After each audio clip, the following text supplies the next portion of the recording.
Yes, I'm Cadillac Dixon. I'm the Draw My Life prison wife. I'm the legally blind artist that is rapping and painting for justice. I am to see justice before it all fades to black. Yes, it's your girl Cadillac. Okay, so guys, I'm coming through. It is February 2026. So we're almost in March, and right after March comes April. That will be 24 years that my husband has been incarcerated wrongfully in the state of Florida for something that not only he did not do, it is a fabricated crime that did not happen, right? So I am here today as we are on the cusp. What brought this on? I went to Vizzo today, that is prison slang for visitation. And before getting ready, I seen a post and basically advocating for better conditions in DOCs everywhere. And basically saying that it's no coincidence that the incarceration takes such a toll on the family. It is basically them putting the financial burden of their loved one being incarcerated on the family. So I know many say that the person shouldn't have done what they did. In my case, they tell me that though my husband's innocent. So you're always going to get that answer. Um, but the family did nothing. But the family has to bear a great financial burden when their loved one goes to prison. So people are saying in the chats, well, why don't they start by just letting innocent people go? Start there. That's an answer to many issues in DOCs allegedly. The critical capacity. You have several beds that people are filling that they did not commit crimes for to be filling those beds. Start there. Empty those beds first. Um, so I see so many people crying out for help within a wrongful conviction. And in my 24 years, really 25, if you count the time my husband was wrongfully arrested, which was 2001. Get this, only 2 months after giving birth to our daughter. My husband was 19 years old. I had just turned 20, and we just had our daughter. I barely got off of bed rest before my husband was wrongfully arrested. We fought. I got him out on a bond, and we thought that he was going to win trial. And it was mainly because we knew he was innocent. And then also we believed in the system. It's a two-part thing, right? You have that belief. Um, all of us, I can tell you almost everybody that was born in this country has that belief in this system prior, allegedly, prior. And that's why you're so astounded when things don't go the way they have told you from birth that they go. All the rights and the freedom, that's one word they love to say in this country, allegedly. So all your rights and all your freedoms that you have thought that you really had from the time you were born, you see them go straight out the window as soon as the wrongful conviction process starts, allegedly. So you're in shock. You don't know what to do. You think it's a mistake and you're reaching for help because you know this can't be happening, but it's happening. So there has to be somewhere that you can go to rectify this. That is exactly how I felt, right? But through actually living through this situation with my husband, now 24 years later, I never left my husband's side. We now have raised our daughter together through prison visits and extremely expensive phone calls and now emails, and back in the day was letter writing, a lot of letter writing. That is how we raised our daughter, and now we are currently grandparenting through the same bars that we raised our daughter through. My husband will not be released from his wrongful conviction until our 3-year-old granddaughter is almost 17 years old. So that is 2 generations that were stolen from my husband and stolen from our family, because a wrongful conviction in no way just affects that person that is wrongfully incarcerated. You have to put it times the exponent. So it not only destroys that person's life, it destroys anybody that is attached to that person's life, right? So I fought, and now it's been 24 years in vain. When I began my fight, I thought that I hard down really thought my loved one who was innocent was going to come home. I did not know all the red tape. I did not know all the ways they covered things up allegedly. I did not know all the corruption. I did. I was rudely awakened. And now we are in the last quarter of his wrongful conviction. My husband was sentenced wrongfully on 5 charges. One charge being 30 years, which he's almost time served on that. And the other 4 charges being 40 years. He was sentenced concurrently, which means that he is serving on all 5 charges at the same time. So that process is, even if you get one charge overturned, there are 4 more charges holding you there. So all charges would have to be alleviated for you to go home, you know.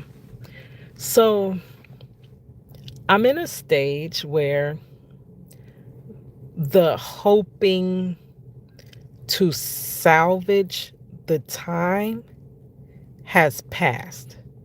He already missed our daughter growing up. He already missed her first step. He already missed her first word. He already missed her kindergarten graduation. He already missed her prom. He already missed her high school graduation. He already missed her tech school graduation because she was a dual enrollment student. So she graduated twice that year.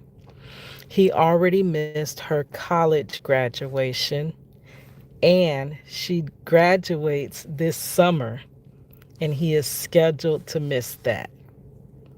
He already missed the birth of our granddaughter. He already missed the birth of our grandson. So at this point, they have taken the best part of his life. They've taken it, and there is no way to ever give it back to him. It's impossible. So Now that it's off the table to salvage anything, these last 10 to 12 years of his wrongful conviction, I won because his conviction was so long. You forget that there's an out date. You really have to clear that off the table, because if you're waiting for that out date, it's going to take, when you waiting on a pot to boil, baby.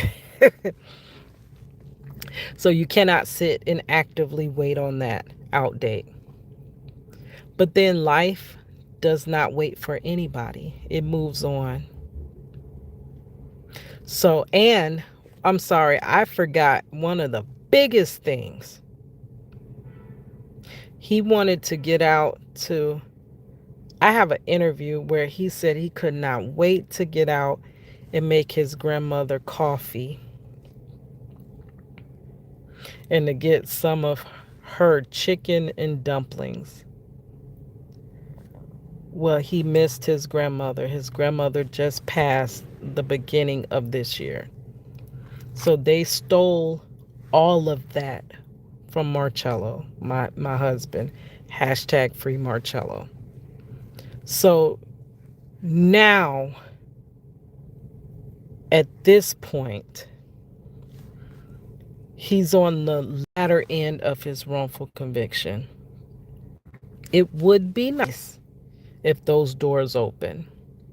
But knowing this system, knowing how slow justice, Lauryn Hill said it a long time ago, justice comes slow or not at all. Most likely not at all. I'm just being honest with you, allegedly, with this system. Um, so, but time doesn't wait. Life is but a flicker. So even though you live to 50 and 60, it's still but a flicker. So the conviction is passing because so much time has lapsed. So I told myself I can either waste 10 more years. Oh, another thing that has passed, our opportunity to have more kids. That was something we both wanted, a lot of kids. That was stolen from both of us because I never left my husband's side. But back to this. I could spend the next 10 to 12 more years fighting in vain for him to come home, or I can equip you with the knowledge of how to cut corners in this. This is the darkest, one of the darkest, loneliest roads you're going to walk. And people are going to blame you for being on that road. They're going to blame your loved one. They're going to shame you. They're going to talk about you. They're going to laugh at you. They're going to point fingers at you. And as you're begging for help for your loved one, they're going to ridicule you. They're going to stomp you when you're down. They're going to ignore you. They're going to call you every name in the book. They're going to call you criminal yourself, allegedly. So I am here to help you through this, because I don't want to take, God sent me down this road for some reason, and I'm not taking all my knowledge to the grave. My knowledge will be right here on YouTube for you guys, for the next generation that will allegedly be wrongfully incarcerated. So, you think your loved one has just been wrongfully convicted. What now? Where can you go for help? What do you do? How do you deal with the feelings? What does it truly feel like? For me, when it happened, When that gavel hit that desk, I ran out into the street in front of the courthouse and I laid there because they had already took my heart. What else could they have taken more? Right? But I got up out the street. And when I did come to my senses and get out that street, I've been fighting ever since. But what it felt like, it felt it really close to how it felt when my mother passed from a wrongful deletion during an outpatient procedure, allegedly. It felt very similar. You're not overreacting, you're grieving. You are grieving a loss. You could literally be grieving a loss of your loved one because they wrongfully put people on D row as well, allegedly. But you can also be grieving the loss of whatever. We were together actively. My husband was in our lives. So I literally had to watch him snatched and ripped out of our daughter's life and my life. But it hurt more to watch her than for me to go through it. It hurt me, but it hurt more for me to have to watch her and I have no answers for her. So you're grieving. It's a grieving process. But at least when a loved one passes, people understand, they comfort you, they tell you sorry for your loss, even though it doesn't really help the situation, but it does. It does, but it doesn't. And I'm grieving as well right now because I just lost my cousin. So I know that loss. It feels very similar. But this time, many will not be comforting you. They'll be shaming and blaming you, calling you stupid for staying around, calling you. So, in no way, like you're reaching out for help, you need someone to talk to, nobody understands. People tell you all the cliches, and I can run down the list of them, but I've done that enough on my channel. So they're not going to understand. They're just not. This is a situation you do not get unless you're highly empathetic, you know the system yourself, or you've been through it, or you've seen someone you love go through it.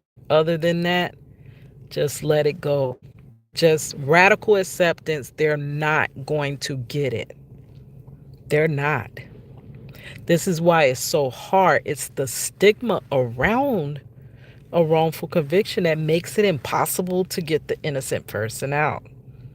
Because people just will not, evidence can be in their face. They will not allegedly believe that innocent people are in prison. They can't believe that. That does not happen. All right, guys. So I am going to go back to the beginning, especially since we're approaching 24 years of when that gavel hit that desk and they tore my heart to shreds. I never thought. I'm also happy because we're almost to the finish line. I never seen us getting to this finish line. I did not. Not at 20.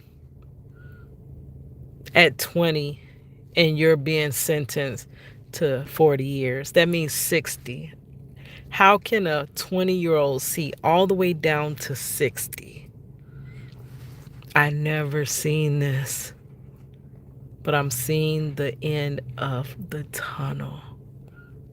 So I am going to use all this pain, all this shame, all these decades, all these losses with hopes to help you in your situation. I am not a lawyer at all. This is not legal advice. These are my opinions. These are the things that we went through. I'm an artist. I am an artist in every sense of the word, girl. But, and I probably would have been a very, very grand artist if I was able to devote the time into my art career rather than having to fight a wrongful conviction on the daily. So it took a lot from me. It took a lot from me. But I'm going to give it all to you. Everything that it took from me, from my family, I'm giving it all to you. So we start from the beginning. We're going to find out things you can do, what's in your power, what, because many times this happens to people that don't have resources. All right, and I will hopefully bring knowledge that can cut you some corners, like some stones you ain't even got to turn over because you ain't got time. This is a race to get this person out, and time is lapsing. All right, guys, I will talk to you later. Hiss ya, girl Cadillac.